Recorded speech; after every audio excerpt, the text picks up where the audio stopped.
అందరికీ నమస్కారం. మహాశివరాత్రికి దర్శించాల్సిన గొప్ప శైవ క్షేత్రాలు ఈరోజు తెలుసుకుందాం. ముందుగా మీ అందరికీ మహాశివరాత్రి శుభాకాంక్షలు. అంటే మనకి 8వ తారీఖున శివరాత్రి వస్తుంది. ఆ శివరాత్రి మహాపర్వదినం అనమాట.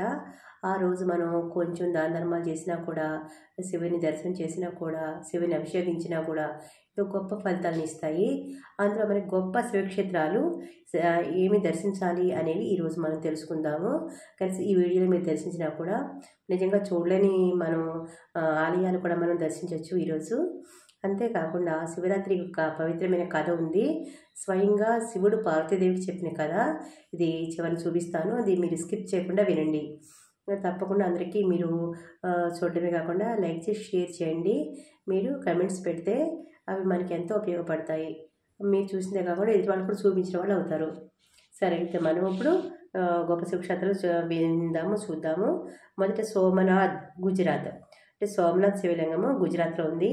ఇక్కడ శ్రీకృష్ణుడే తన లీలలతో వెలిగించిన దీపం ఇప్పటికీ వెలుగుతూనే ఉందట. అంటే కృష్ణ పరమాత్ముడు స్వయంగా వెలిగించాడు తన లీలతో. ఇది గొప్ప ప్రత్యేకత. సోమనాథ్, గుజరాత్.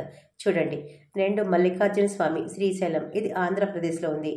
గౌరీదేవితో కలిసి శ్రీ భ్రమరాంబ సహిత మల్లికార్జునుడుగా వెలిసిన క్షేత్రం. 3 మహాకాళేశ్వర్, ఉజ్జయిని, మధ్యప్రదేశ్లో ఉంది. ముఖద్వారం దక్షిణాముఖంగా గర్భగుడిలో శ్రీచక్ర యంత్రం తిరిగేసి ఉంటుందట. అది ఇక్కడ గొప్ప విశేషం. అలాగే 4వది ఓంకారేశ్వర్, మధ్యప్రదేశ్. నర్మదా నదీ తీరంలో ఉండే ఈ క్షేత్రంలో ఓంకారేశ్వర, అమలేశ్వర లింగాలు పక్కపక్కనే ఉంటాయి. 5 వైద్యనాథ్, మహారాష్ట్ర. పాట్నాకు 220 కిలోమీటర్ల దూరంలో ఉంది. ఈ స్వామిని దర్శించుకుంటే వ్యాధులు నయమవుతాయని నమ్మకం. 6 శ్రీ నాగనాథేశ్వర్, మహారాష్ట్ర.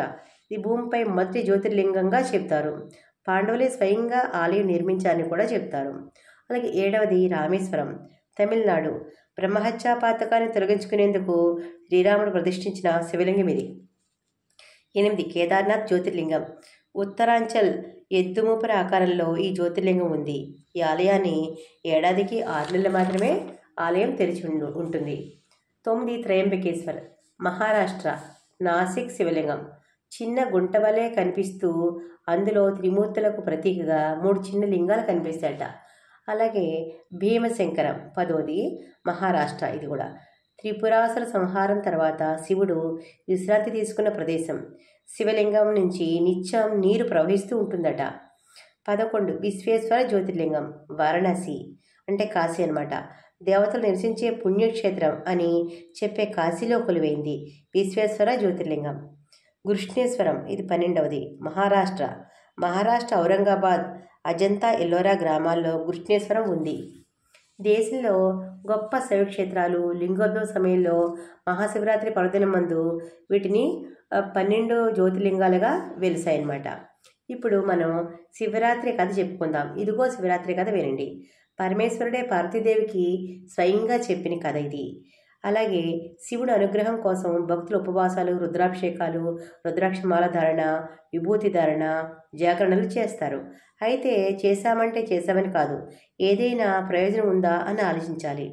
ఈ ప్రశ్నకు ఒక సమాధానం సాక్షాత్తు ఆ పరమేశ్వరుడే ఒక కథ రూపంలో పార్వతీదేవికి చెప్పాడు. పూర్వం ఒక బోయవాడు ఉండేవాడు. వృత్తిరీత్యా అతను జింకను వేటాడి కుటుంబాన్ని పోషించుకునేవాడు. అంటే జంతువులు వేటాడేవాడు, పక్షుల్ని. ఓ ఉదయాన వెళ్ళి అక్కడ ఒక జింక మృగం కూడా కనబడలేదు. అదంతా ఏమీ దొరకలేదు అతనికి. నిరాశతో ఇంటి ముఖం పట్టాడు. తర్వాత ఓ సరస్సు కనిపించింది. దీంతో ఏదైనా జంతువు నీళ్ళు తాగడానికి వస్తుందేమో సంహరిద్దామని ఎదురు చూస్తూ ఉన్నాడు. అతనికి భూతపదంగా శివ శివ అన్న అలవాటైపోయింది. అది మంచో చెడో కూడా అతనికి తెలియదు. చెట్టుపై నుంచి జంతువులు సరిగా కనిపించడం లేదు. ఆ చెట్టు ఆకులు కొమ్మలు విరుస్తున్నాడు. ఇంతలో ఒక ఆడజింక అక్కడికి వచ్చింది. దాని మీద బాణం ఎక్కుపెట్టాడు.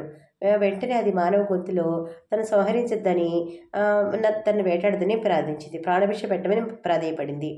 మామూలుగా అయితే అతని మనసు కరగదేమో, కానీ మానవ భాషలో మాట్లాడేసరికి అతని హృదయం కరిగింది. వెంటనే 2వ జాముకి ఇంకో ఆడజింక వచ్చింది. దాన్ని సంహరిద్దామనుకున్నాడు. అది కూడా ఇలాగే మానవ మాటల్లో మాట్లాడింది. నన్ను వదిలిపెట్టండి, నేను చాలా సన్నగా ఉన్నాను, నా మాంసం మీకు సరిపోదు అని చెప్పింది. మరి కాసేపటికి నీళ్ళు తాగడానికి ఇంకో జింక వచ్చింది. ఇంకా వేటగాడు కూడా చేసేది లేక నా ప్రాప్తం ఇంతే అని అనుకున్నాడు. 3 చెంబు మగ జింక వచ్చింది. దాన్ని సంహరిద్దామని అనుకున్నాడు. అది కూడా మానవ భాషలో ఆ 2 జింకలు ఓసారి చూసి వస్తాను, అప్పుడు తనను చంపమని పలికింది. ఇంతలో 4వ జాము అయిపోయింది. సూర్యోదయం అయిపోయింది. ఇంతలోనే మాటిచ్చిన 3 జింకలు బోయవాడుని దగ్గరికి వచ్చి ఎదురుచూడసాగాయి. ఇంతలో మరో జింక దాని పిల్ల అటుగా రావడం గమనించాడు. పిల్ల ఎక్కబెట్టిపోయిన బోయేవాడికి ఆ జింక కూడా తన పిల్లని ఇంటి వద్ద విడిచి వస్తానని అప్పటి వరకు ఆగమని చెప్పింది.